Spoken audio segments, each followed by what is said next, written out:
Welcome to Let Me Fix This. Enjoy the video. You're starting now? Check iOS version and that you're signed into your Apple ID so account APIs work. Open Settings, tap Mail, then Accounts. This gets you straight into account management.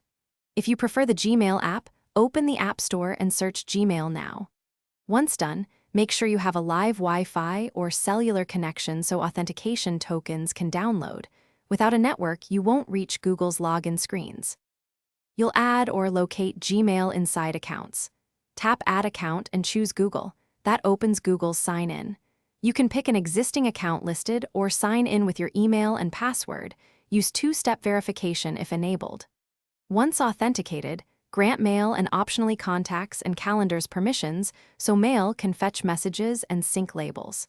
Make sure fetch settings are appropriate. Set fetch/push in settings Mail accounts for real-time delivery or scheduled updates, depending on battery and data needs. Open the Mail app or the Gmail app to find your inbox. In Mail, tap Mailboxes and select your Gmail account. In Gmail, swipe to refresh. You'll see labels as folders. Make sure sync is enabled for the labels you need. If messages don't appear, go back to Settings Accounts Google and re-authenticate, or remove and add the account again. One key troubleshooting tip: force quit the app and reinstall it if re-authentication fails. That clears. Thanks for watching. If you found this helpful, don't forget to like and subscribe.